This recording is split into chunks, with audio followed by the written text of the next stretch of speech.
mempersembahkan serial Sandiwara Radio Misteri Mak Rompang. Misteri Mak Rompang. Misteri Mak Rompang.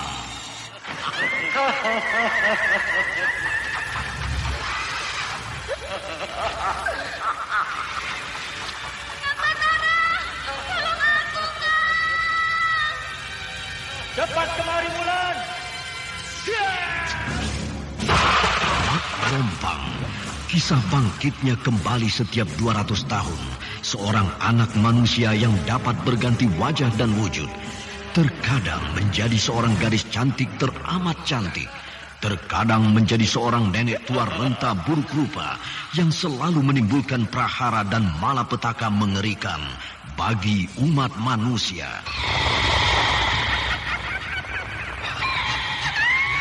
Bahaya, kita dalam bahaya. Sana, cepat tinggalkan tempat ini. Cepat. Tunggu, Kamira. Aku mau menutup warung dulu. Jangan pikirkan warungmu, pikirkan nyawamu. Hei, menjauh. Tuk Tunggal bilang menjauh. Takut itu berapa panas. Tuk Tunggal ada di mana, Wira? Tuk Tunggal berada di dalam kabut. Hei, menyingkir semua. Menyingkir keluar dari desa.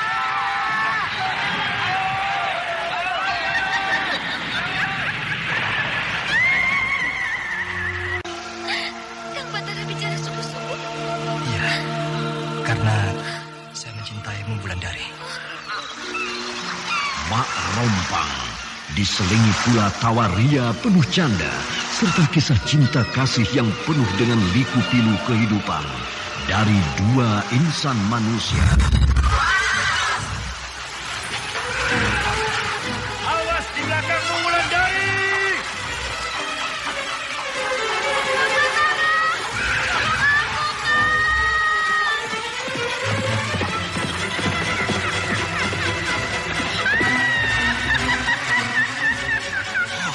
Celaka, Wulandari dibawa lari Mak Rompang.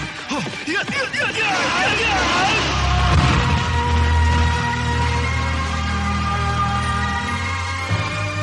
Didukung artis-artis terkenal Ferry Fadli, Yvonne Rose, Anna Sambayon, dan sederet bintang-bintang terkenal lainnya.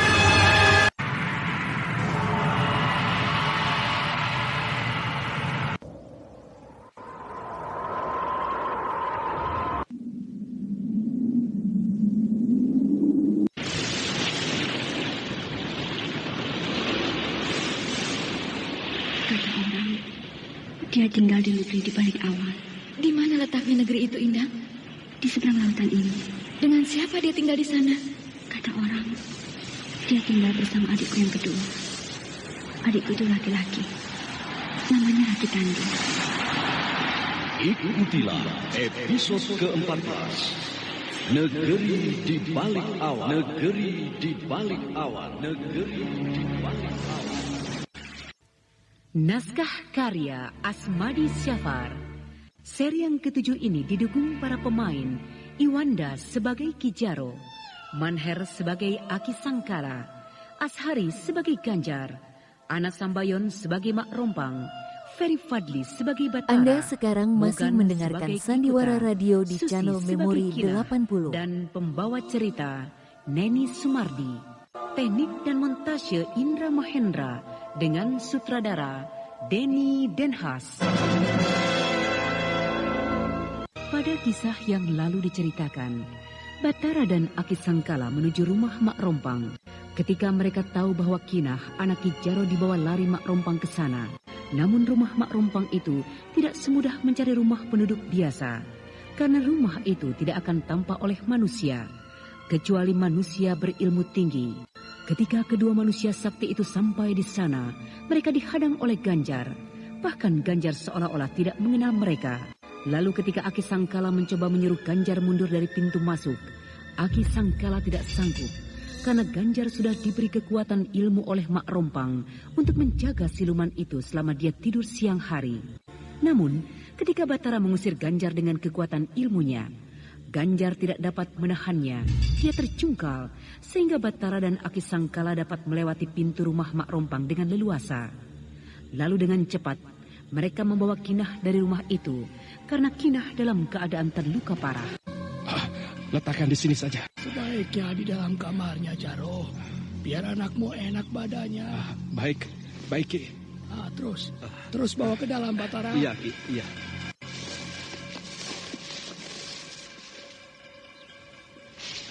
Nah, di sini. Iya.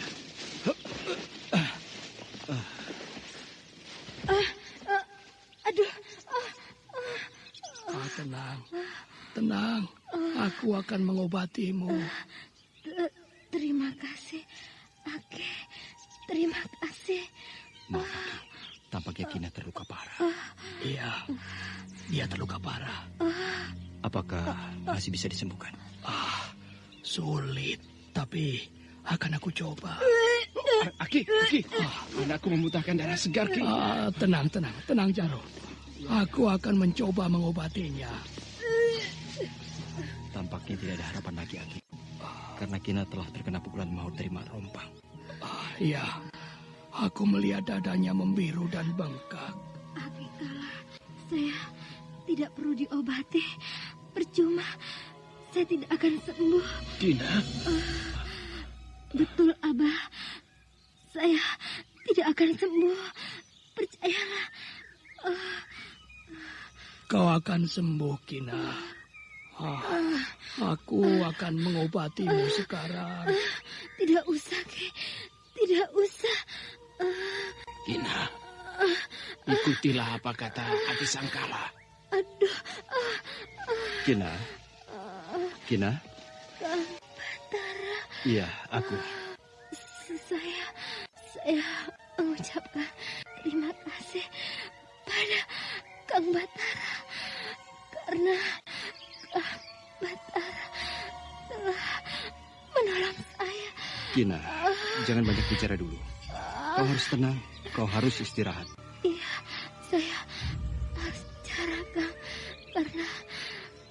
Karena inilah untuk terakhir saya bicara. Kinah. Kang Batara datang lagi kemari. Pasti untuk membawa saya ke kampung Kang Batara, kan? Iya. Supaya kamu cepat sembuh, ya? Saya tidak bisa ikut ke kampung Kang Batara karena saya sudah tidak sanggup, Kang.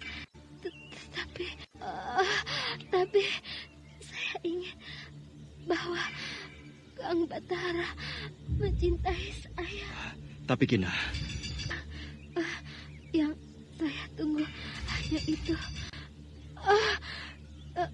Saya ingin mendengar bahwa Kang Batara mengatakan bahwa Kang Batara mencintai saya.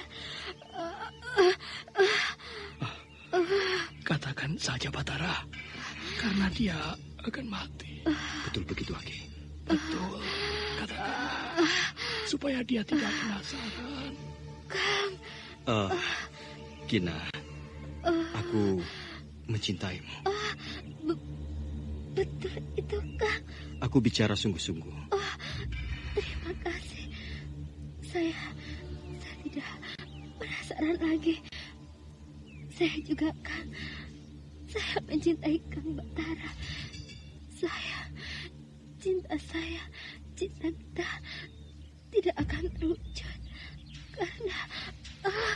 Karena perempuan itu telah memukul saya. Tolong balaskan kekejamannya itu, Kang. Iya. Akan aku balaskan sakit hatimu, Kinah. Terima kasih, Kang. Terima kasih. Kang Batara, pegang telapak tangan saya erat-erat. Kinah. Lakukanlah, Kang Batara. Iya. Batara, lakukanlah. Iya. Terima kasih, Kang Batara. Saya bahagia. Walau ini yang terakhir bagi saya. Abah, terima kasih telah menjaga dan merawat saya sejak kecil. Aki Sangkala. Kinah. Anakku. Kenapa harus Kinah yang dibunuh? Apa salah gadis ini terhadap Mak Rompang? Aki kalah. Anakku akhirnya meninggal, Aki. Ya, kita terima saja kejadian ini, Caro. Kenapa Kang Ganjar biarkan mereka masuk kemari? Sehingga dia membawa lari tawananku. Aku tidak bisa menghalangi mereka, Rompang. Tenaga mereka hebat sekali. Sehingga aku terlempar ketika salah seorang di antara mereka memukul aku. Siapa mereka? Berapa banyak mereka kemari? Aku tidak kenal dengan mereka. Tapi mereka berjumlah 2 orang. Sebenarnya Kang Ganjar kenal dengan mereka. Tapi di hadapanku, Kang Ganjar pura-pura tidak kenal. Sungguh, Rompang. Aku tidak kenal dengan mereka. Kang Ganjar kenal dengan mereka. Sungguh, aku betul-betul tidak kenal dengan mereka. Aku sebutkan siapa mereka itu. Walau kau sebutkan nama mereka, aku pasti tidak kenal. Kalau begitu, aku sebutkan saja. Silakan. Kedua orang itu laki-laki bukan? Iya. Yang seorang masih muda dan yang satu lagi sudah tua. Betul. Yang tua bernama Aki Sangkala. Aki Sangkala? Oh, bukan. Laki-laki tua itu memang bernama Aki Sangkala. Aku kenal dengan Aki Sangkala. Tidak mungkin dia yang datang kemari. Aku tidak ada urusan. Apakah Kang Ganjar kenal atau tidak? Nah, yang seorang lagi bernama Batara. Hah? Kau jangan mengada-ada, Rompang. Memang, kedua orang itu yang datang kemari. Ya, aku kenal keduanya. Sedangkan yang datang itu bukan mereka. Memang mereka. Bukan mereka. Memang mereka. Itu sebabnya Kang Ganjar mengizinkan mereka masuk kemari. Lalu membiarkan mereka membawa Kinah dari rumahku ini. Kau jangan menuduhku begitu, Rompang. Memang itu yang Anda terjadi. sekarang masih Sehingga mendengarkan mereka berhasil Sandiwara membawa Radio tawananku di dari channel rumah ini. Memori Kau sudah 80. Kamu yang sudah keterlaluan. Kamu yang sudah seenaknya saja di rumahku ini. Padahal kamu aku perlakukan dengan istimewa. Kamu sudah aku perlakukan seperti kekasihku sendiri. Kamu bahkan sudah seperti suamiku sendiri. Tapi kini kamu biarkan orang lain masuk ke rumahku. Mentang-mentang kamu kenal dengan mereka. Bahkan kamu izinkan kedua orang itu membawa tawananku dari rumah ini. Kau memang pantas untuk diusir dari sini. Kenapa tiba-tiba Rompang berubah jadi tua? Kulit mukanya jadi keriput. Tangannya jadi keriput. Sedangkan matanya melotot merah. Apa yang kamu lihat? Kenapa kamu melongo melihat aku? Siapa kau sebenarnya? Kenapa kau tiba-tiba berubah bentuk seperti ini? Tidak ada yang berubah. Aku masih seperti dulu. Seperti pertama aku kenal kau. Aku masih bernama Rompang. Aku masih bernama Mak Rompang. Perempuan ini bertambah tua. Dia semakin bongkok. Bahkan ini bertambah bongkok. Ganjar, kau masih suka padaku. Kau masih mencintai diriku. Kau pasti bukan Rompang yang aku kenal. Kau pasti orang lain yang mencoba menipu aku. Sejak pertama, kau sudah tertipu olehku, Ganjar. Kau sudah tertipu olehku. Kau bukan Rompang yang aku kenal. Kau pasti siluman. Kau pasti makhluk jahat yang akan membunuhku. Aku memang Rompang yang kau kenal. Aku bukan jahat. Tapi kau telah menipu aku.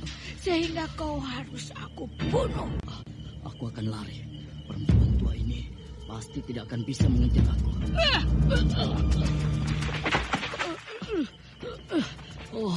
Kau tampar aku. Apakah kau pikir aku tidak bisa menamparmu? Kau sudah keterlaluan, perempuan peot. Kini rasakan tamparanku.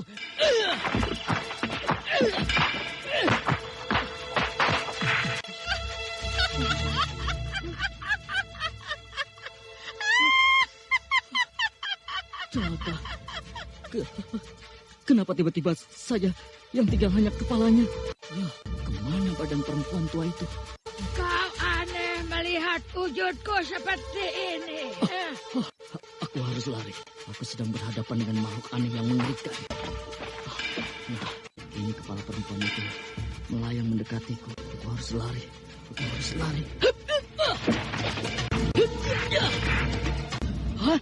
Kau tidak akan bisa lari dariku, Ganjar. Kau sudah menghadangku lagi. Kepala perempuan tua ini sudah ada di hadapanku. Kau tidak akan bisa lari dariku, Ganjar, sebelum kau menerima hukuman yang setimpal. Celaka. Kemana saja aku melihat yang tampaknya kepala perempuan tua ini. Apakah aku sedang bermimpi? Ya, mampus ya kau.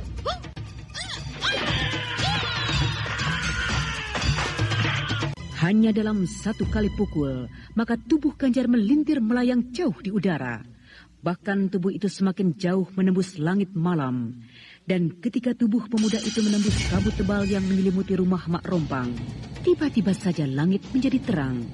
Suasana yang semula malam tiba-tiba berganti dengan pagi. Sedangkan tubuh Ganjar terhempas di semak-semak di dekat tumbuhan pohon kemboja yang menutupi kuburan kepala Mak Rompang. Ganjar tergeletak di semak-semak itu dengan mulut mengeluarkan darah segar. Sementara wajahnya tampak menahan sakit yang luar biasa. Ganjar mencoba untuk berdiri, tapi dia tidak kuasa bergerak. Bahkan ujung-ujung jarinya pun tidak bisa digerakkannya.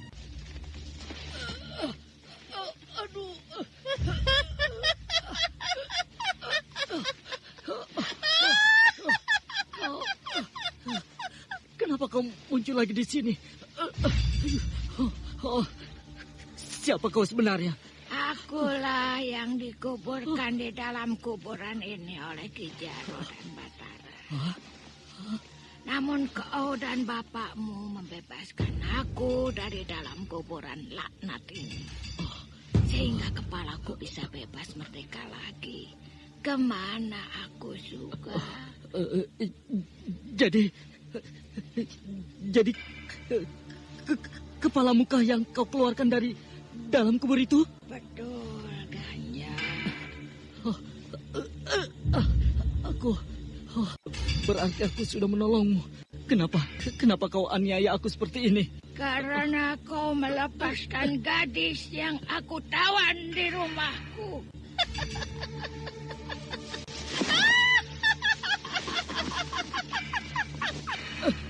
Aduh, Abah,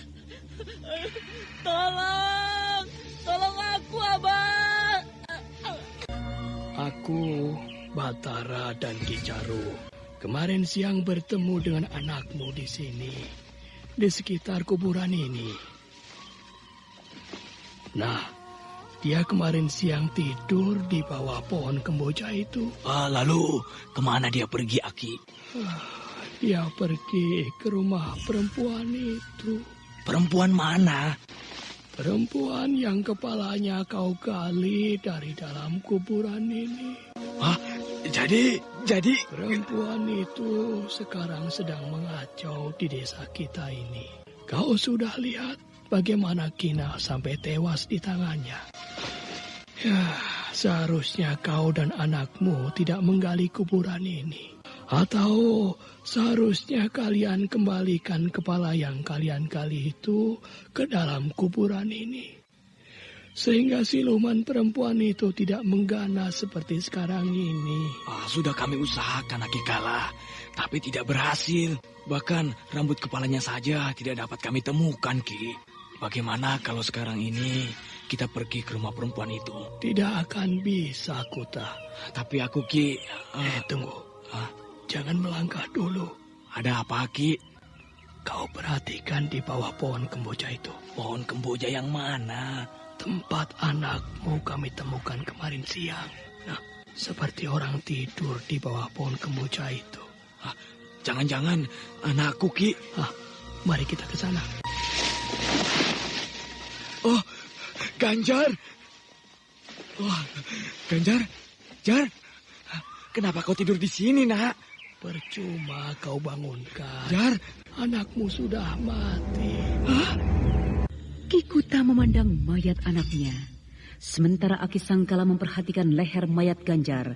Di leher itu tampak ada bekas 2 gigitan binatang buas, seperti gigitan anjing hutan. Asal bencana, karena kepala siluman perempuan itu kalian gali. Sehingga kini dia bebas bergentayangan mencari mangsanya. Memang aku yang salah, Ki. Karena aku keburu nafsu menuduki Jaro yang bukan-bukan. Sehingga kuburan itu aku gali bersama dengan almarhum anakku. Ya, sudahlah. Yang sudah terjadi percuma kita sesalkan. Kini yang harus kita pikirkan, bagaimana cara kita menghancurkan siluman ini. Setidak-tidaknya kita dapat mengusirnya dari desa kita, supaya tidak ada lagi korban yang jatuh. Seperti yang telah aku ramalkan sebelumnya. Iya, Ki. Aku ingin sekali menghancurkan perempuan iblis itu dengan kapakku ini. Senjatamu tidak ada artinya bagi dia. Karena dia tidak mempan dengan senjata seperti itu. Aku harus membalas kematian anakku, walau dengan cara apapun. Aku juga, Ki. Aku harus membalaskan kematian anak gadisku. Walau aku juga harus mati untuk melaksanakannya.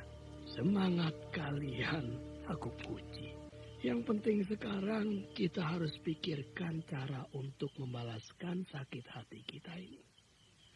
Karena perempuan iblis ini tidak bisa dihadapi hanya dengan kekuatan luar saja. Tapi kita harus menghadapinya dengan kekuatan dalam yang sempurna. Nah, aku ingin bertanya padamu, Batara. Sejauh mana kau ketahui tentang iblis ganas ini? Kau tahu, Batara? Aku mengetahui sedikit tentang dia, Ki Kuta.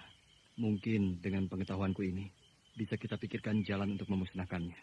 Nah, ceritakanlah, Batara. Aku mengenal Mak Rompang sudah lama. Karena iblis ini berasal dari kampung halamanku. Oh, rupanya kau sudah tahu tentang dia, Batara. Sudah, Ki Jaro.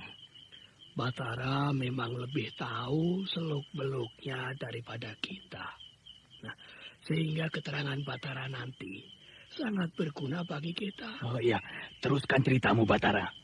Iya, aku memang sudah lama tahu tentang iblis ini. Hanya yang aku heran, kenapa dia sampai berada di desa ini? Padahal dia berasal dari seberang lautan. Kalau begitu, ilmu iblis ini aku anggap istimewa, Batara. Karena dia bisa menyeberangi lautan. Jangankan lautan, sampai ke ujung bumi pun dia akan datang, Kuta. Karena dia bukan manusia biasa, tapi iblis tiada berjasad seperti kita. Menurut cerita, asal mulanya Mak Rompang ini adalah manusia seperti kita ini, Aki Sangkala. Lalu dia mempunyai dendam pada seorang gadis yang merebut calon suaminya. Gadis itu bertai lalat di tepi bibirnya. Sehingga kemanapun dia pergi, dia akan cari gadis itu. Namun setelah berselang 25 tahun, baru gadis itu ditemukannya. Sehingga dibunuhnyalah gadis yang sudah menjadi istri kekasihnya itu. Semenjak itu, siapapun yang ditemuinya, bila gadis itu bertai lalat di tepi bibirnya, dia anggap adalah gadis yang membawa lari calon suaminya. Sehingga gadis itu pasti dibunuhnya. Oh, kalau begitu, dia sudah gila. Menurut ceritanya, begitu, Aki Sangkala. Iya, ya. Karena kalau bukan orang gila, tidak mungkin dia membunuh setiap gadis yang bertai lalat di tepi bibirnya. Semenjak dia membunuh banyak orang, lalu dia menghilang. Dan setiap 25 tahun sekali dia datang lagi untuk membunuh gadis-gadis yang bertai lalat di tepi bibirnya. Bahkan bila dia sudah mengamuk hebat, tidak saja gadis-gadis seperti itu yang jadi korbannya. Laki-laki, anak-anak kecil, perempuan-perempuan tua, muda, dan juga bisa satu desa dihabisinya. Oh, pernah satu desa dihabisinya, Batara? Pernah, Ki Jaro. Orang tuaku salah satu yang pernah jadi korbannya. Padahal orang tuaku tidak tahu apa-apa. Dan bagaimana kau bisa selamat, Batara? Aku tidak tahu, Ki Jaro. Karena waktu itu aku masih sangat kecil. Namun desaku yang bernama Desa Sendangkarang itu hancur lebur tanpa penghuni lagi. Sisa-sisa penduduk desa itu menyingkir ke desa Anda lain. sekarang masih mendengarkan Sandiwara Radio di channel Memori 80. Iya. Terus kapan kejadian itu berlangsung, Batara? Kira-kira 50 tahun yang lalu. Oh, sudah lama sekali. Oh, iya. Dan kejadian calon suami Mak Rompang itu dibawa lari orang, itu kapan terjadinya? Kira-kira 250 tahun yang lalu. Manusia apa dia sebenarnya? masih bisa bertahan hidup selama 250 tahun. Wah, mungkin dia punya ilmu yang hebat, sehingga bisa hidup selama itu, Ki. Dia bukan manusia lagi, karena tidak ada manusia yang bisa bertahan hidup selama itu. Walau kepalanya sudah terpisah dari badannya, dia masih juga bisa hidup. Dia itu sudah menjadi makhluk lain. Makhluk siluman yang ganas, yang akan selalu bangkit setiap 25 tahun sekali mencari mangsanya. Batara, apakah kekasihmu juga berasal dari desa yang hancur itu? Batara, kenapa mukamu sedih?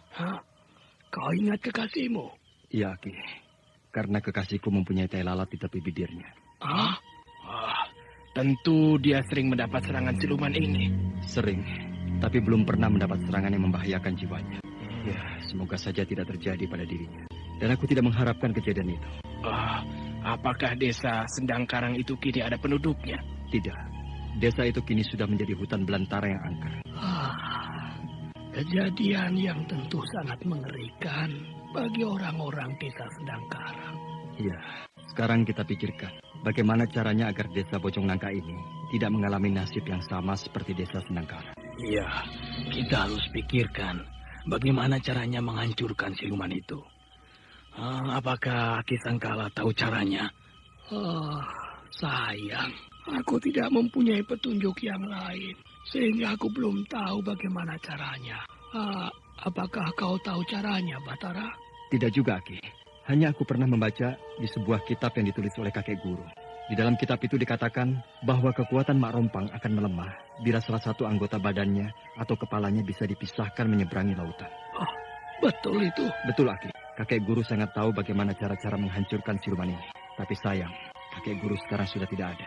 Beliau meninggal karena usia tua. Pasti kakek gurumu sangat tahu tentang siluman ini, Batara. Iya, Ki. Bahkan rupanya kakek guru sudah merasa tidak akan bisa berhadapan langsung dengan siluman ini. Sehingga kakek guru menuliskannya di dalam sebuah kitab yang bernama Kitab Dua Mustika. Kalau begitu, sekarang kita harus menemukan kepala Mak Rompang itu. Lalu kita bakar. Karena siluman-siluman seperti ini pasti takut pada api. Iya, hanya kita harus hati-hati. Sebelum kita berhadapan langsung dengan dia, kita harus berhadapan dulu dengan kusir keretanya yang bernama Ki Daksa.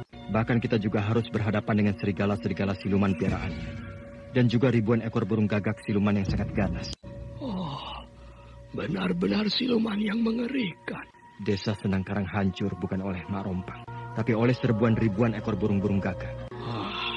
Sayang, kepala itu aku gali dan aku buang dari dalam kuburnya. Kemana kau buang, Kuta? Aku sudah tidak tahu kemana aku buang, Aki. Kalau begitu, mari bersiap. Karena aku akan memanggil siluman itu kemari. Apakah tidak berbahaya, Aki? Rasanya tidak, karena kekuatannya tidak begitu hebat. Sehingga dia tidak bisa menembus dunia pembatas antara dunia kita dengan dunia kehidupannya. Kecuali kita masuk dalam pengaruhnya. Aki Sangkala ini sangat mengerti tentang dunia gaib, Mak Rompang. Mungkin kepandaiannya tidak jauh berbeda dengan Nyi Guru. Aku minta kemenyan secukupnya. Iya, Ki, ada. Ini, Ki. Dan ini tempat membakarnya, Ki. Iya. Nah, perhatikan asap kemenyan ini. Bila asap ini sudah membubung tinggi, maka dari dalam asap kemenyan ini nanti kita akan mendengar suara Mak Rompang.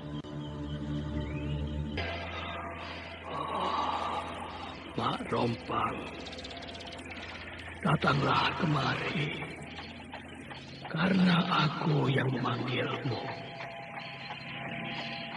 Kalian sudah mendengarnya? Mendengar apa, Ki? Rupanya kau belum mendengarnya. Dan kau, Jaro? Aku belum mendengar apa-apa, Ki. Bagaimana denganmu, Batara? Aku sudah mendengar kereta kudanya di kejauhan. Kereta kuda? Iya, kereta kuda yang datang menjemput anak Ki Jaro. Kalau begitu, aku akan hadang kereta itu di luar, Ki. Percuma, Jaro, percuma. Kita tidak akan bisa melihatnya. Kita hanya bisa mendengarnya. Karena dunia dia dengan dunia kita berbeda. Kecuali seperti Batara, dia sanggup datang ke dunia Mak Rompang tanpa harus meninggalkan badan kasarnya. Sehingga dia bisa langsung berhadapan dan bertarung dengan iblis itu. Bila dia mau. Nah, hanya sayangnya yang dia hadapi itu hanya sukma Mak Rompang, bukan badan kasarnya. Ya, sehingga juga akan sia-sia. Sayang. Kalau tidak, aku sudah siap menghadapi makhluk biadab itu. Nah, sudah kalian dengar? Sudah. Kereta kuda itu berhenti di depan rumahku ini. Lihat, asap kemenyan ini seperti ada yang meniupnya. Aku yang meniupnya. Dia sudah datang. Kaukah yang datang? Ya, aku, si Rompang. Sayang aku tidak bisa menjamah kalian. Kalau tidak, sudah aku hancurkan kalian dari tadi. Tapi jangan kalian sangka aku tidak bisa. Suatu saat aku akan datang pada kalian. Seperti aku datang pada anak-anak kalian. Lalu aku bunuh kalian satu persatu. Terutama pemuda yang bernama Batara itu. Aku sebenarnya juga sudah ingin menghancurkanmu, Mak Rompang. Kurang ajar. Kau tantang aku? Mari. Di mana kau mau? Dan kapan kau mau? Malam ini pun boleh. Asal kau suruh pada laki-laki tua yang tidak tahu diri ini. Supaya dia lenyapkan asap penghalang ini. Sehingga aku bisa langsung masuk ke dalam duniamu. Tidak usah kau yang masuk dalam duniaku. Aku yang akan datang pada duniamu. Asal kau mau menunggunya dengan sabar. Sudah bertambah sombong rupanya kau, Batara. Sehingga berani betul kau menantang aku. Padahal kalau kau lihat ke belakang, ke masa-masa yang lalu, tidak satupun manusia yang bisa menghancurkan aku. Bahkan guru-gurumu pun banyak yang sudah tewas di tanganku. Aku sudah belajar dari kesalahan guru-guru, sehingga aku tidak akan membuat kesalahan yang sama. Ayo, mari kita bertempur sekarang juga. Aku kan sudah bilang, kalau kau sabar menunggu, maka aku pasti akan datang ke tempatmu untuk membuat perhitungan. Untuk membalaskan sakit hati orang-orang yang pernah menjadi korban keganasanmu. Baik, akan aku tunggu. Sekarang, biar aku yang bicara pada dia, Batara. Kau istirahatlah. Keringat di dahimu sudah mengucur deras. Pertanda kau sudah mengeluarkan tenaga dalam yang sangat banyak. Iya, Ki. Silakan. Sekarang, apa maumu Aki Sangkala? Apa kau mau lehermu aku patahkan? Aku tidak berniat menantangmu, Mak Rompang. Aku hanya ingin tahu di mana sebenarnya persemayamanmu di desaku ini. Bicaramu agak sopan dari dia. Tapi maksudmu tetap sama. Ingin menghancurkan aku.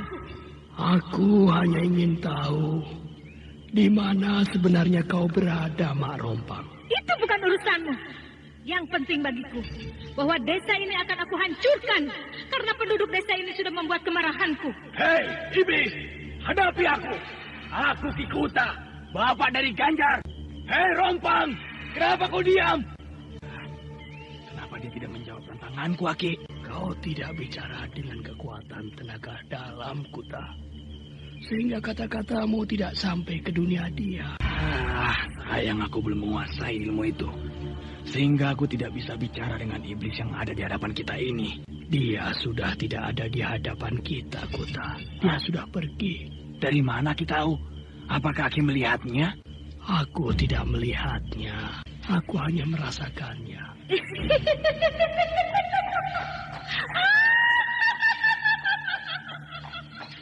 Nah, aku mendengar tertawanya di luar rumahku. Iya, aku juga mendengarnya. Keempat orang itu duduk diam sambil mendengarkan kereta kuda Mak Rompang yang semakin jauh meninggalkan desa Bojong Nangka. Kau sudah siap untuk pergi ke rumah Mak Rompang itu, Batara? Sudah, Ki. Karena rumah itulah yang baru kita ketahui tempat persemayaman Mak Rompang.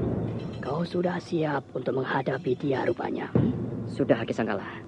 Aku sudah siap untuk menghancurkannya malam ini. Aku akan membalaskan kekecewaan Kinah dan Ganjar. Juga aku sudah siap untuk membalaskan dendam orang-orang desa Sendang Karang. Dan juga orang-orang yang pernah dibunuh oleh Mak Rompang. Termasuk guru dan kakek guruku. Semangatmu hebat sekali, Batara.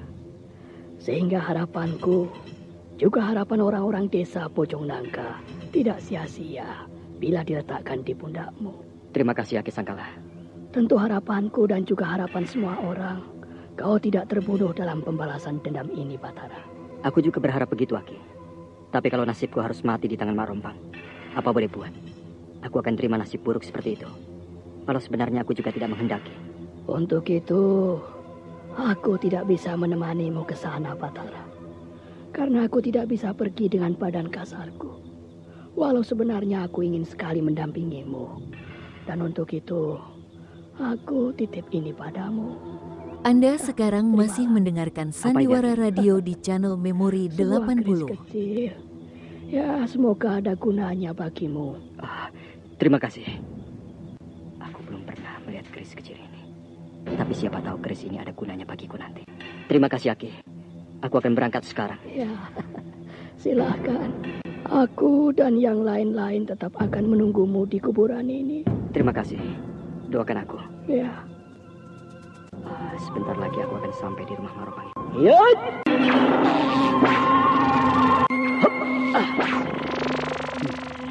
Aku sudah sampai di halaman rumah Mak Rompang. Tapi aneh, suasana di sini masih siang. Walau ketika aku berada di kuburan tadi, hari sudah larut malam.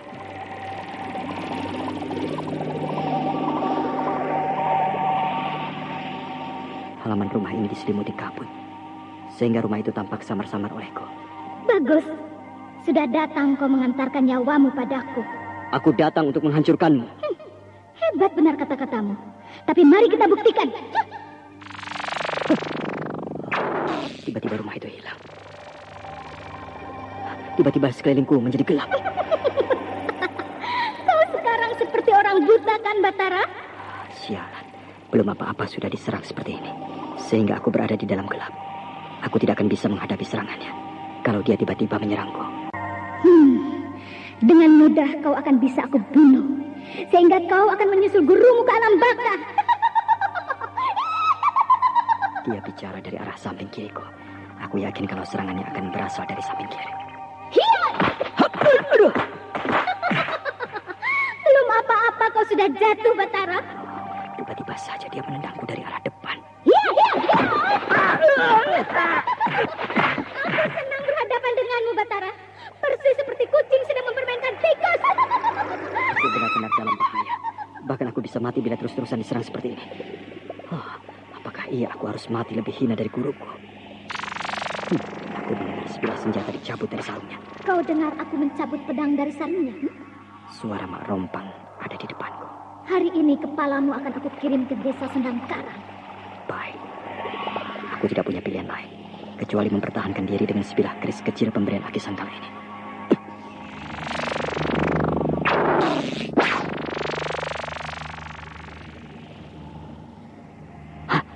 Keris ini mengeluarkan cahaya. Apa yang kau pegang, Batara? Aku silau melihatnya. Rupanya Aki Sangkala memberikan keris bertuah padaku, sehingga Mak Rompang pun tidak tahan melihat cahayanya. Singkirkan benda itu dari tanganmu. Aku tidak tahan, mataku pedih. Mari kita bertarung dengan jujur. Inilah kesempatanku untuk menghancurkannya. Kini saatnya aku menghancurkanmu, Mak Rompang. Hari ini dendam orang-orang Sendang Karang, dendam Ganjar dan Kinah, dendam orang-orang yang pernah kau bunuh, dendam para guru dan kakek guruku akan aku balaskan padamu. Singkirkan benda laknat itu dari tanganmu. Dia menutup matanya. Ini saat aku menyerah.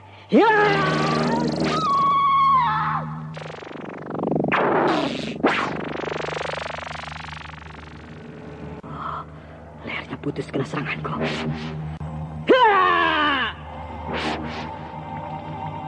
Hah? Hilang. Tubuhnya hilang. Leherku. Aduh. Kini kepalanya tergantung di awang-awang. Aku tidak boleh buang-buang waktu sebelum kepala itu juga hilang.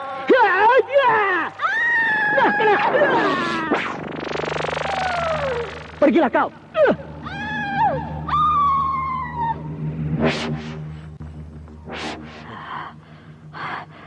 Selesai tugasku.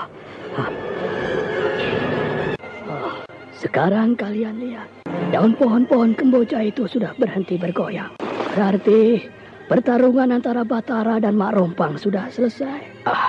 Siapa yang menang, Ki? Kita belum tahu.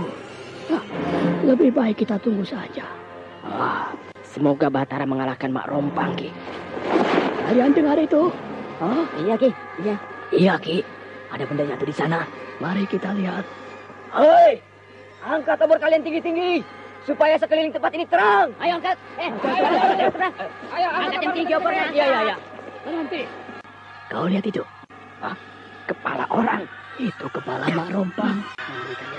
Mulutnya menyerengai, sedangkan matanya melotot pada kita. Ini pasti betul-betul kepala Mak Rompang. Iya, ini memang kepala Mak Rompang. Aku ingat betul. Kepala ini yang aku buang bersama anakku. Jangan dipegang dulu. Kepala itu masih mempunyai kekuatan gaib. Nanti kita bisa celaka. Wah, berarti Batara telah mengalahkan Mak Rompang, Ki. Jangan dipegang dulu. Tidak apa-apa, Ki. Aku bisa menghalau kekuatan gaibnya, Ki. Dia pegang. Betul ya. Pasti dia mempunyai ilmu yang hebat. Sudahlah. Kalau terjadi apa-apa pada dirimu, aku tidak bisa mengobatinya. Aki Sangkala, jangan khawatir. Aku tidak akan terkena apa-apa, Ki. Kau mau kemana? Akan membuang kepala ini. Kau terluka. Lukamu berdarah. Ini tadi terkena ranting bab. Jangan dibawa, jangan. Kepala itu akan aku bakar. Aku tahu cara yang paling bagus memusnahkannya, Ki. Jangan khawatir, Ki. Berani betul anak muda itu. Mungkin dia mempunyai ilmu yang hebat, Ki. Aku rasa juga begitu. Ternyata desa kita ini banyak didatangi oleh orang-orang hebat seperti Batara, ya, Ki. Pemuda itu memang hebat. Kalau tidak, dia pasti sudah pingsan. Begitu dia memegang kepala Mak Rompang itu. Wah, aku selamat, Aki Sangkala. Batara, aku berterima kasih. Karena kau sudah dapat mengalahkan Mak Rompang, Batara. Kami cemas menunggumu, Batara. Kami cemas menunggumu, Batara. Ya, seharusnya sudah dari tadi aku sampai kemari. Tapi kusir kereta Mak Rompang menghalangi aku. Bahkan aku dan kusir Mak Rompang itu sempat berkelahi. Dia terluka, lalu dia lari meninggalkan aku. Wah, kusirnya pun harus kita hancurkan, Batara. Batara, kemana dia lari? Aku tidak tahu, Aki. Tapi yang pasti, dia pergi mencari kepala majikannya. Sayang dia lolos. Aku sudah mengalahkan Mak Rompang. Aku sudah dapat menghantam kepala Mak Rompang dengan keris kecil pemberian Aki ini. Kini tinggal kita cari kepala itu di sekitar semak-semak ini. Karena aku yakin, kepala itu pasti jatuh di sekitar sini. Kepala itu sudah kami temukan di semak-semak ini, Batara. Wah, bagus. Mana kepala itu sekarang? Wah, sudah dibawa pergi oleh seorang pemuda. Siapa pemuda itu, Ki Jaro? Entahlah. Kami juga tidak tahu. Yang pasti, dia bukan orang desa ini. Tapi ilmunya hebat. Dia tidak mendapatkan bahaya apa-apa ketika kepala Mak Rompang itu dipegangnya. Betul-betulkah pemuda itu bukan orang sini? Bukan, Batara. Jangan-jangan. Muka pemuda itu luka panjang dari bawah mata sampai ke dekat mulutnya. Iya. Luka bekas terkena ranting bambu di sana. Kok kenal dia? Dialah kusir kereta Mak Rompang. Luka di mukanya itu adalah bekas seranganku. Sejak tadi aku sudah curiga pada pemuda itu. Mari kita kejar dia. Pasti dia belum jauh. Tidak mungkin. Aku yakin dia masih di ujung desa ini, Aki Kala. Dia itu bukan manusia biasa, Kuta. Dia berjalan bagaikan angin. Dia sudah jauh. Lolos juga Mak Rompang itu. Padahal inilah kesempatan untuk menghancurkannya. Kekuatannya tidak begitu hebat, karena kepala Mak Rompang sedang terpisah dari badannya. Lalu, apa yang harus kita lakukan sekarang, Ki? Biar aku dan Batara yang mengejar. Kalian pulanglah ke rumah masing-masing. Jaga diri kalian baik-baik. Ya, siapa tahu Mak Rompang itu kembali, lalu menyerang kalian. Aku akan tetap bersama Aki dan Batara di sini. Ya, aku juga, Ki. Jangan, Jaro. Kalian berdua juga harus pulang. Karena pekerjaan ini sangat berbahaya. Baiklah. Ayo kita pulang. Ayo pulang. Ayo pulang semua. Ayo kita pulang, ayo. Sekarang kemana kita kejar pemuda itu, Aki? Kalau kita kejar ke rumah Mak Rompang, aku sudah tidak yakin, Batara. Aku merasa rumah itu pun sudah hilang entah kemana. Aku rasa juga begitu, Aki. Mak Rompang tidak akan mau ke sana lagi. Karena dia sudah merasa kalah. Pasti dia dan kusir keretanya pergi ke tempat lain. Aku merasakan hembusan angin pantai. Apa mungkin pemuda itu ke sana membawa kepala majikannya? Kalau Aki yakin, kita ke pantai sekarang juga. Tunggu. Ya. Aku yakin pemuda itu pergi ke pantai. Kalau begitu kita ke sana sekarang juga, Aki. Ayo. Aki Sangkala dan Batara bergegas menuju pantai. Bahkan dalam seketika kedua orang itu sudah jauh, bertanda mereka berjalan mempergunakan ilmu lari cepat yang sangat sempurna. Sementara sayup-sayup di telinga mereka telah terdengar debur ombak menghempas pantai. Kita sudah sampai di tepi pantai, Batara. Iya, Aki. Malam ini bulan masih bulan Sabeh, sehingga pantai ini tampak samar-samar. Iya, Aki. Sebaiknya kita duduk di bawah pohon waru ini, supaya kita bisa mengawasi seluruh pantai. Iya. Kau merasakan sesuatu, Batara? Iya, aku merasakan ada sesuatu di ujung pantai ini. Persisnya di dekat karang yang menjorok ke laut itu. Aku juga. Akan terjadi sesuatu di dekat batu karang itu. Kereta kuda Marompang. Kita harus bersiap-siap, Batara. Kereta kuda itu akan lewat di depan kita. Iya. Kereta kuda itu masih di sana, Aki. Iya. Kereta kuda itu masih di sana. Oh, aneh. Kereta kuda itu hanya bergerak di sana, tidak berjalan kemari. Jangan-jangan kusir kereta Marompang itu tahu kita menunggu di sini, Aki. Aku rasa iya. Siluman-siluman semacam itu sangat tahu keadaan sekitarnya. Kalau begitu, kita kejar ke sana. Mari.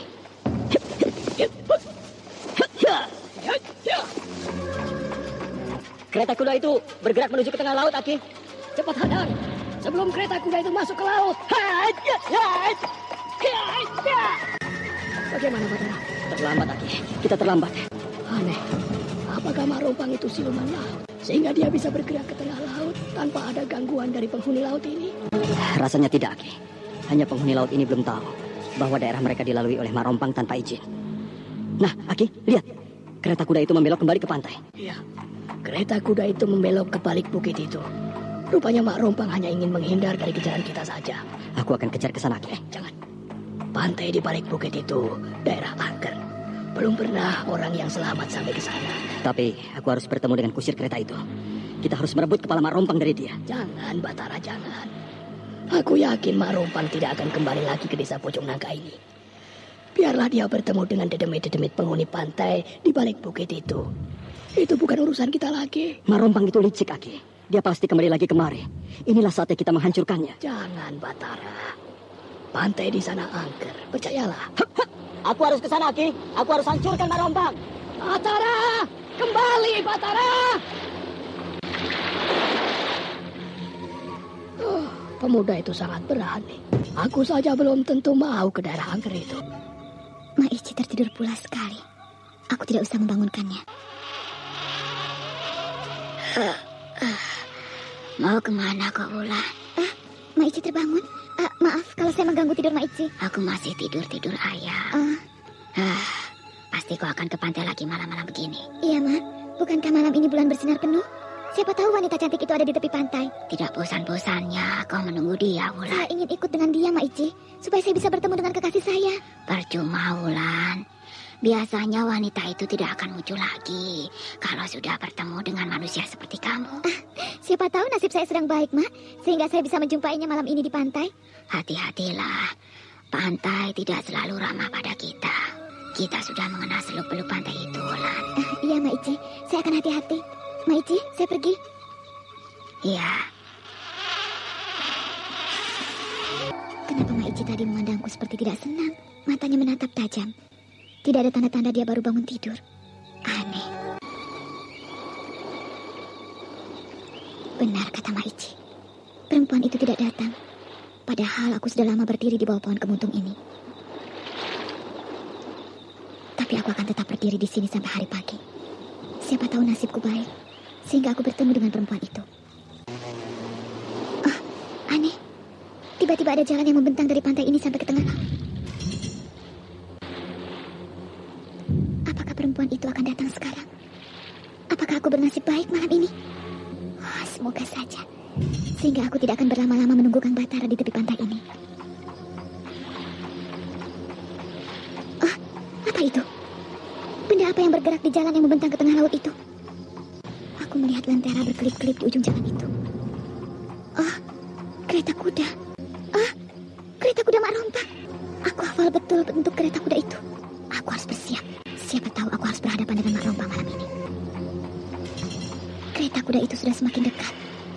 Bahkan kereta kuda itu menuju ke tempatku ini. Itu Ki Daksa.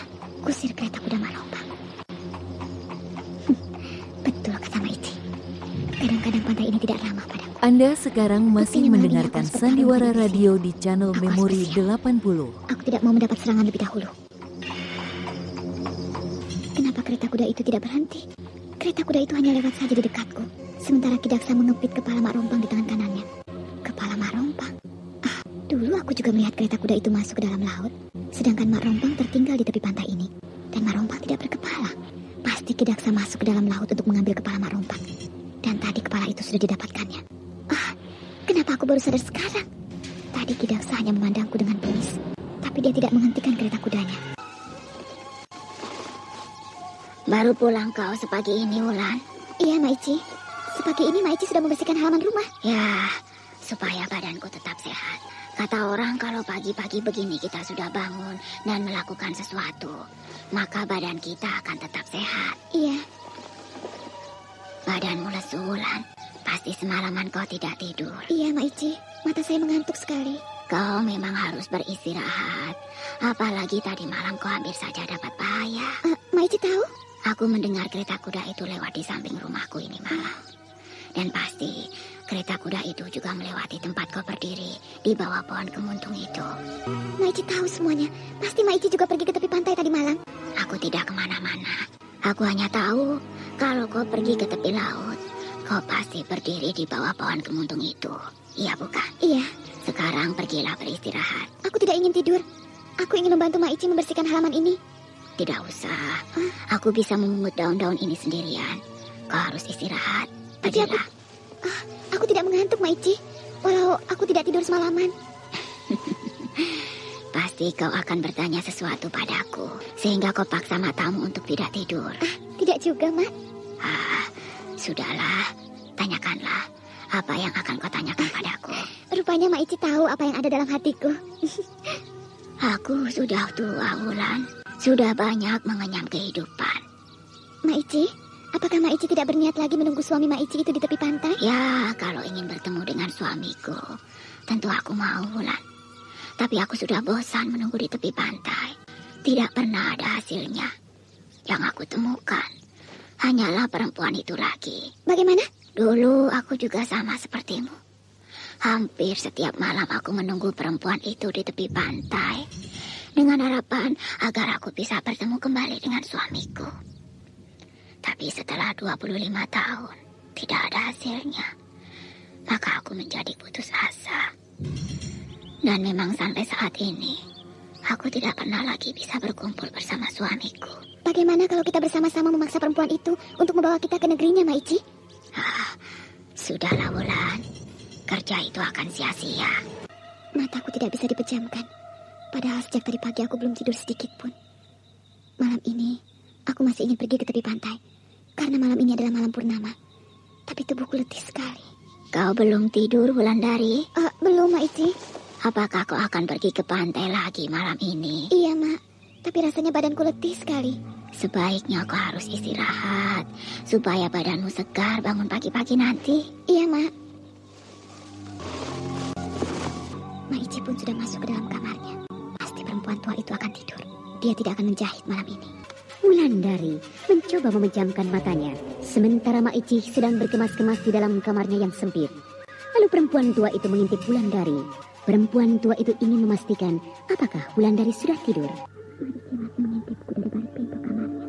Mungkin dia melihat apakah aku sudah tidur atau belum. Maici pasti juga sudah tidur. Tidak terdengar lagi suara langkah kaki Maici di dalam kamarnya. Sekarang, aku yang akan mengintip Maici.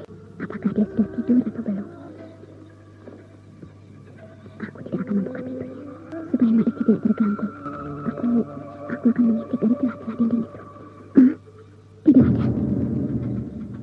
Maici tidak ada di dalam kamar ini. Kemana dia? Kosong. Kamar ini betul-betul kosong. Kemana Maici? Apakah dia keluar rumah? Tapi kemana dia jalan? Kalau dia keluar rumah, pasti dia melewati tempat aku tidur. Baju Maici. Ujung baju Maici tersembul dari dalam peti kecil itu. Coba aku lihat. Maici rupanya tergesa-gesa memasukkan bajunya, sehingga ujung bajunya tersembul keluar. Kemana Maici pergi? Kenapa dia tinggalkan bajunya di dalam peti ini? Sudah 2 kali aku mengalami kejadian ini. Aku tidak bisa tidur. Padahal aku merasa letih sekali. Bulan purnama. Malam seperti ini sangat indah. Lebih baik pergi ke pantai menikmati malam purnama ini. Aku tidak peduli kalau Maici kecewa. Karena aku pulang pagi lagi dari tepi pantai. Sebentar lagi aku akan sampai di tepi pantai. Indah sekali. Terang bulan di tepi pantai ini indah sekali. Apalagi kalau Kang Batara ada di sini. Tentu aku akan sangat bahagia. Sayang, perempuan yang bernama Indang itu tidak muncul lagi. Padahal dia selalu muncul pada saat-saat bulan purnama di bawah pohon kemuntung itu. Aku melihat samar-samar ada orang berdiri di bawah pohon kemuntung itu. Perempuan yang berdiri di bawah pohon kemuntung, seorang perempuan. Perempuan itu memakai baju merah. Pasti dia. Memang perempuan cantik bernama Indang itu yang berdiri di bawah pohon kemuntung itu. Kesempatan. Ini kesempatanku untuk bicara dengan dia. Supaya aku dibawa ke negerinya. Agar aku bisa bertemu dengan Kang Batara. Indang! Ni Indang! Ya! Ni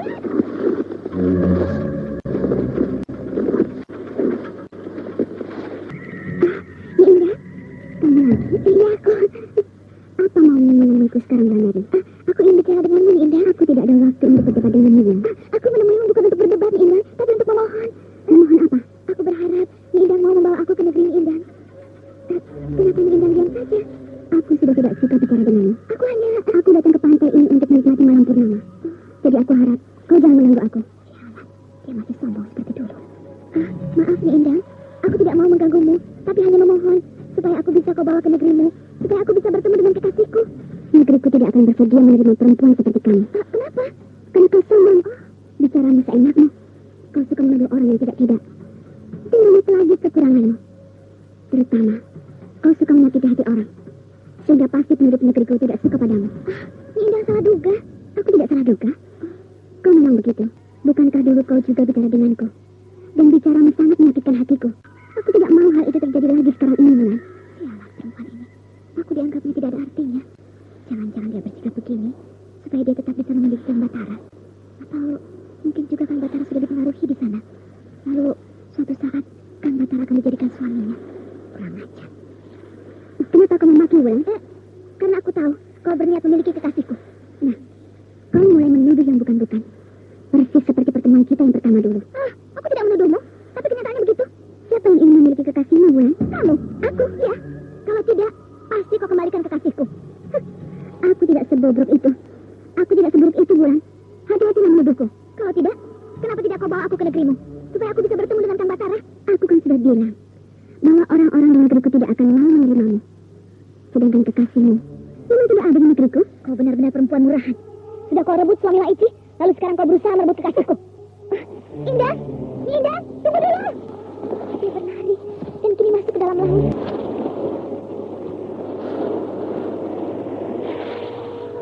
Aku tidak punya harapan lagi. Aku tidak bisa pergi ke negeri Karangbiru untuk menemui Kang Batara.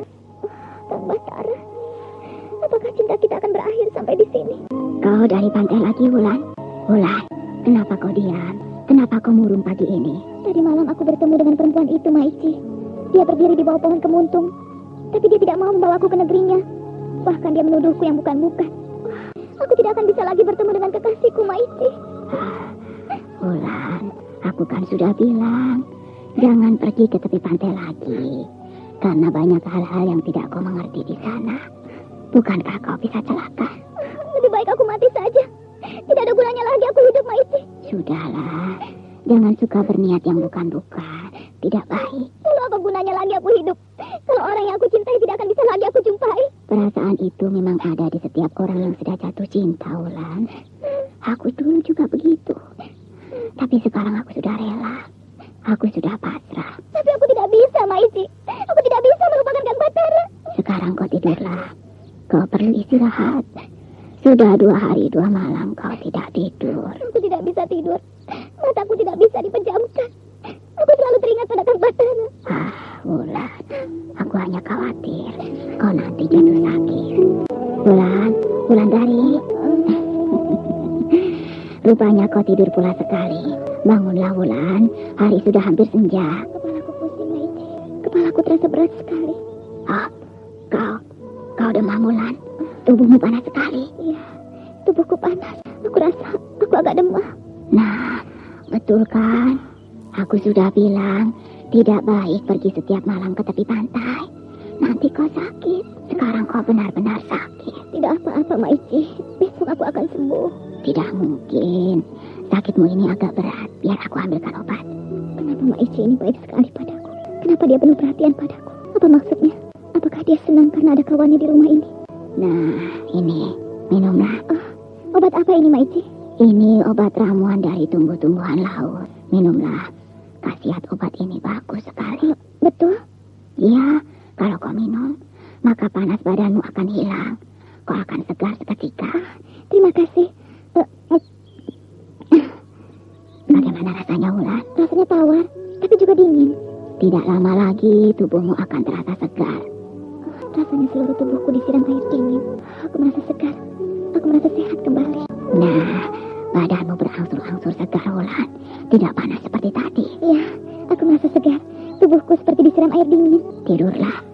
Nanti akan aku bangunkan supaya kau merasa lebih segar. Terima kasih, Maiji. Maiji sangat baik padaku. Badanku terasa sangat segar. Hari sudah larut malam. Pasti Maiji tertidur sehingga dia tidak membangunkan aku. Coba aku lihat.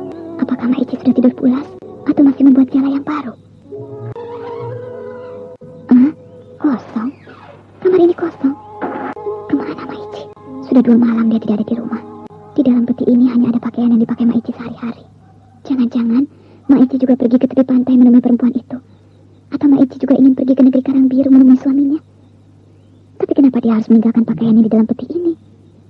Apakah dia berganti pakaian dengan yang bagus? Coba aku susul ke tepi pantai. Malam ini bulan masih bersinar terang. Walau purnama sudah lewat 1 hari. Aku sudah melihat ombak berkejaran di tepi pantai. Sinar bulan masih menerangi seluruh pantai yang berpasir putih ini. Perempuan cantik itu ada lagi. Perempuan itu masih memakai baju merah. Anda sekarang masih mendengarkan Sandiwara Radio di channel Memori 80. Apa sebenarnya kerja perempuan cantik itu di bawah pohon kemuntung bila purnama datang? Wulandari berdiri di balik pohon pandan hutan yang tumbuh subur di tepi pantai. Mata Wulandari tak lepas-lepas memandang perempuan cantik yang bernama Indang. Wulandari ingin tahu apa yang dikerjakan perempuan itu di bawah pohon kemuntung. Tidak lama di kejauhan, tampak samar-samar seorang laki-laki muda berjalan dari arah laut. Laki-laki itu seolah-olah tidak menginjak air. Laki-laki muda itu berjalan dengan tenang di atas air.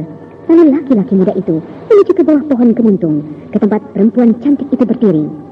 Jantung Wulandari berdegup keras, karena Wulandari tahu bahwa laki-laki itu pastilah suami Mak Icih. Laki-laki muda itu pasti bernama Kintung. Lalu, setelah sampai, keduanya saling berangkulan. Bahkan tidak lama mereka berdua berlari-lari sepanjang pantai, seolah-olah mereka sedang melepaskan rindu yang mereka pendam selama ini. Wulandari masih tetap mengintip kejadian itu. Kejadian itu berlangsung sangat lama, sampai bulan mulai condong ke arah barat, pertanda hari akan pagi. Kemudian laki-laki itu kembali mengantarkan perempuan cantik itu ke bawah pohon kemuntung. Dan laki-laki itu berjalan menuju laut. Dia berjalan dengan tenang di atas permukaan laut, seolah-olah dia sedang berjalan di jalan yang rata. Pada suatu tempat, perlahan-lahan laki-laki itu hilang dari pandangan. Sementara perempuan cantik itu menangis terisak-isak. Lalu perempuan cantik itu berlari ke arah pedalaman dan hilang di balik rimbunan pohon-pohon yang besar. Wulandari menarik nafas panjang. Dia tidak mengira kalau malam itu dia akan menyaksikan kejadian yang sangat aneh. Wulandari masih berdiri di balik pohon pandan hutan. Sesekali dia memandang ke tengah laut. Namun Wulandari tidak melihat apa-apa kecuali hari yang semakin berangsur pagi. Kenapa Mak Icih matanya bengkak? Seperti orang habis menangis. Dari mana Mak Icih ini tadi malam? Apakah dia ke rumah familinya? Lalu ada berita buruk yang dia dengar sehingga dia menangis semalaman. Mak Icih? Pulas tidurmu tadi malam? Ya, pulas juga Mak Icih. Bagus. Mata Mak Icih agak bengkak. Apakah Mak Icih habis menangis? Ya, Wulan. Aku sedih. Oh, apakah Mak Icih mendapat berita buruk dari saudara Mak Icih? Aku ingat suamiku, Wulan. Entah kenapa tiba-tiba malam tadi aku bermimpi. Aku bertemu dengan suamiku di tepi pantai, di bawah pohon kemuntung. Tadi malam? Iya, Wulan. Aku merasa seperti muda kembali. Aku merasa kejadian itu seperti 25 tahun yang lalu. Kami berkejaran di tepi pantai. Kami berpelukan. Kami berlarian, persis seperti kami baru menikah dulu. Persis. Apa yang persis, Wulan? Kenapa kau terkejut mendengar mimpiku? Mimpi Maici persis seperti apa yang aku lihat di tepi pantai tadi malam. Tadi malam? Ya, tadi malam aku pergi ke tepi pantai. Aku melihat perempuan cantik itu berdiri di bawah pohon kemuntung. Tidak lama kemudian, suami Maici datang dari tengah laut, lalu menemui perempuan cantik itu. Mereka berpelukan, berpegangan tangan, berkejaran, persis seperti apa yang Maici lihat di dalam mimpi Maici. Persis, Wulan. Sayang Maici tidak ada di tepi pantai malam tadi. Kalau tidak, tentu Maici masih bisa bertemu dengan suami Maici. Sayang aku tidak tahu, Wulan. Dan akhirnya suamiku itu pergi lagi ke tengah laut. Iya, Maici, itu yang aku lihat. Aku juga melihat di dalam mimpiku seperti itu, Wulan. Tapi kenapa perempuan cantik yang bernama Indang itu tidak ikut pergi dengan suami Maici? Kenapa dia hanya menangis di bawah pohon kemuntung, lalu berlari masuk ke dalam hutan? Seharusnya dia juga ikut masuk ke dalam laut, karena negerinya adalah negeri di bawah laut. Sudahlah, Wulan. Tidak usah kita bicarakan itu lagi. Hatiku pedih mendengarnya. Maaf, Maici. Ceritaku membuat Maici sedih. Iya. Mari kita bersihkan halaman rumah itu. Iya. Hari terang bulan. Burung-burung gagak berterbangan. Aku sangsi. Jangan-jangan ini pertanda bahwa Mak Rompang akan datang kemari. Tapi apakah iya Mak Rompang sampai kemari? Daerah ini sudah sangat jauh dari Mentilin. Bahkan aku sudah mencium bau angin laut.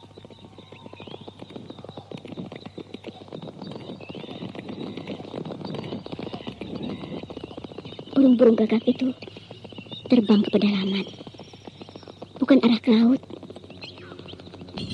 Apakah Mak Rompang sedang ada di daerah pedalaman? Apakah Mak Rompang mengikuti kemana aku pergi? Dasar siluman. Dia tahu di mana aku berada. Aku salah. Aku memang salah. Seharusnya aku tidak menuju kemari. Aku harus pergi ke kota raja. Di sana ramai. Aku bisa menghibur diri. Bahkan kemungkinan besar aku akan bertemu dengan Wulandari dan Batara. Oh, kereta kuda.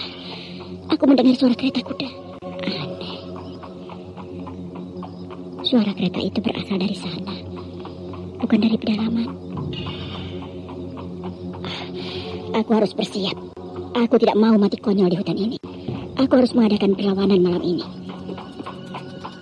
Aku sudah siapkan senjataku ini. Senjata penangkal segala macam dedemit. Semoga saja malam ini Mak Rompang bisa aku kalahkan.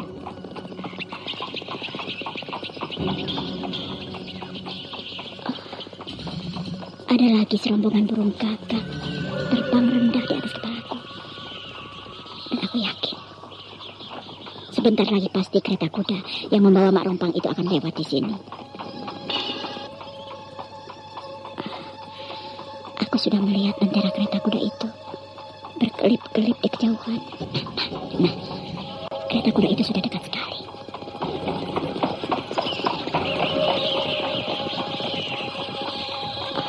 Dia melintas di atas kepalaku.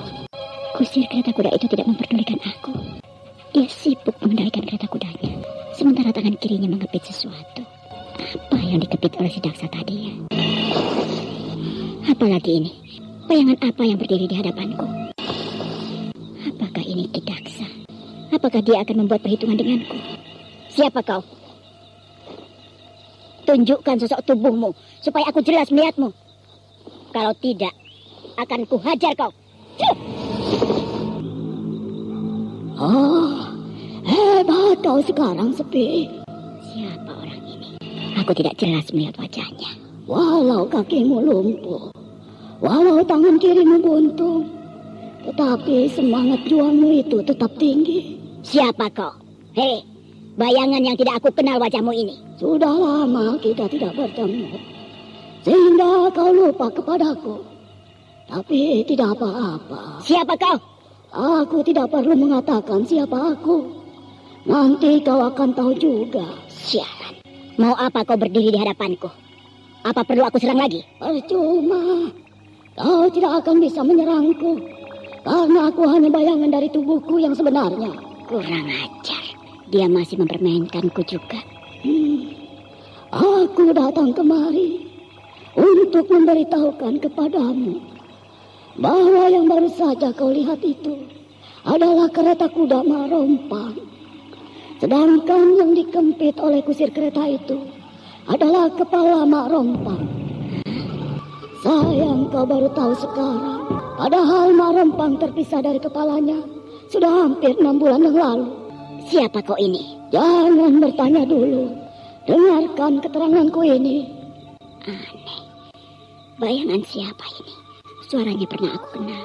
Sudah siapkah kau mendengarkan keteranganku? Sudah.